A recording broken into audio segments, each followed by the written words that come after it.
Hey, good morning, everybody. How's it going? Matt here with OddsJam. And in this video, I got two, last minute NFL player props to lock in for Monday Night Football tonight. So I got two picks for you, both of them found using OddsJam, using the positive expected value page where OddsJam provides betting opportunities where you can gain an edge over the sportsbook.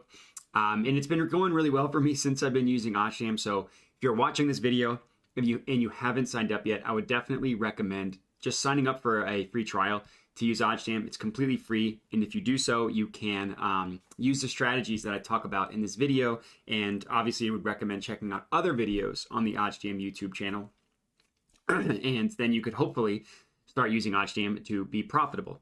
And I can explain to you exactly the way it works using this first play as an example. So the first play, Kareem Hunt under 37.5 rushing yards. You can get this at -120 at BetMGM and at Betfred. I'm going to go ahead and take this one on Betfred. And I'm actually betting to win a unit on this one, which is rare for me to. Normally the most I'll risk is 100, but in this case, I am betting to win, to profit $100. That's how confident I am in this play.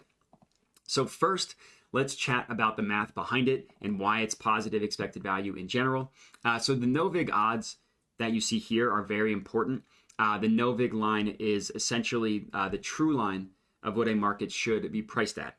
The way it works is OddsJam back-tested just thousands, not 1,000, multiple thousands of betting opportunities, trying to determine what sportsbooks consistently do the best job at pricing odds, right? Not one specific time, but over the course of time, what sportsbooks do the best job. And then once they determine this using all of this data, all the data they collected, they removed the VIG from all of those sharp sportsbooks using a weighted average, obviously giving heavier weight towards the sharper books. So if one sportsbook is better at basketball, they'll get heavier weight for that. One's better at football and all that stuff. And the VIG, it's just the juice that sportsbooks price odds. It's how they make their money. They charge a VIG to every single market. And that way, if they're hoping to get equal payout on each side. If they do, they make money off of that. So removing the VIG, as I mentioned, it gives you the true line of what a market should be priced at. And in this case, on the Kareem Hunt one, the no-vig odds price this at about -127. So there's about a 7-cent gap between the no-vig line and the sportsbook that we are betting it at, which is either BetMGM or Betfred, giving us it at -120 odds. So in general, if you're able to take advantage of sportsbooks that have some sort of a mispriced line, something like that, it's a good way to be profitable in the long run. And another thing that I like to do is if you open up a play, you can just see where other sportsbooks are pricing a market. Now, obviously, Pinnacle has this wildly priced at -190, so they're probably a little bit of an outlier, but as is Betfred and BetMGM. So DraftKings is a little bit closer at -130, but then we have Caesars at -137, BetOnline at -141. And then if you view event page, open this up in a new tab, pulls up where other sportsbooks are pricing this market at. And in this case, they all price it at 37.5. But if you're able to open it up, you can kind of see some wild gaps between sportsbooks and what they price odds. Like look at Joe Mixon. His rushing yards prop ranges from 63.5 all the way to 70.5. So it's not the case with Kareem Hunt, but it is important to open plays up in a new tab just to see where other sportsbooks are pricing it. But the reason why I like this play so much, first of all, it being positive expected value obviously drawed me towards it. But for Kareem Hunt specifically, he's a target of a bunch of trade rumors.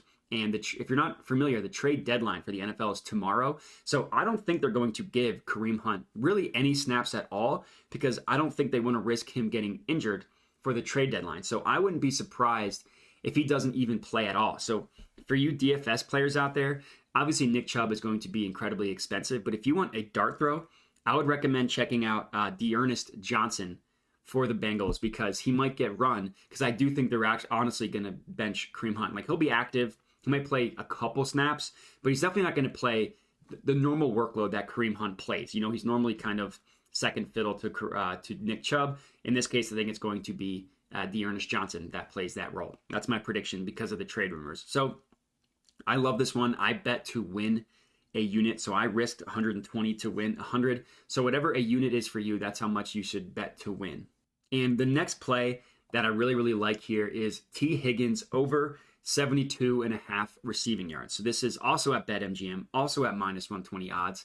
Now, I would like to put a unit on this one, not to win a unit, but just to put a full unit of risk. But as you can see, BetMGM won't let me get more than about $30. So that's what I'll put on it. But for those of you at home, it should be about a unit play. And also, one thing I forgot to do was add this to my bet tracker. So OddsJam has a bet tracker for completely free, which is pretty cool. So you can also sync your sportsbook. So BetMGM, you can see here that I've already linked it. So it'll automatically sync from your sportsbook account, in this case BetMGM, to your bet tracker. So you don't even need to manually add it. But this play, T. Higgins over 74.5 receiving yards. The no big line prices this at minus 121. So we're getting better odds. BetMGM at minus 120. And again, look at the other sports books. Caesars minus 154. DraftKings minus 135. Pinnacle minus 152. And if you open this one up in a new tab, you get a better idea of line shopping and where different sports books can have things priced differently. Like 74.5 is what we got it at, is what most books have it at. But then we see like Bet Rivers has it at 76.5, 2 yards higher, as does a DFS platform, Underdog Fantasy, prices it at 76.5. FanDuel has it for even money at 78.5, and PointsBet has it all the way up at 80.5. So line shopping tells you that not only do sportsbooks that price this line at 74.5 think it's more favorable to go over that number, but you also see other sportsbooks price it 2 to 4 to 6 yards higher than what we can get it at 74.5. So these are two plays that I absolutely love. Kareem Hunt under 37.5 rushing yards, risk to win a unit, and T. Higgins over 74.5 rushing yards, minus 120 at BetMGM. This one, it's kind of obvious. It feels a little bit chalky, but it's chalk for a reason. Jamar Chase is out. T. Higgins becomes the de facto number one passing receiver for the Bengals. The Browns have like the 5th worst defense in the entire NFL. They stink on defense, so I think Higgins is going to have a great game. He's incredibly talented. I'm not scared off by him being the number one and getting the number one coverage because the Browns defense stinks. So that one makes sense from a handicapping purpose as well. But regardless, that's it for this video. My 2 last-minute NFL player props to lock in for Monday Night Football tonight. I appreciate you guys watching. If you are tailing these bets, let me know. Would love to hear it. Just comment on the video with your feedback. Even if it's negative feedback, that's fine. I appreciate any and all feedback. But regardless, enjoy Monday Night Football tonight and have a good one.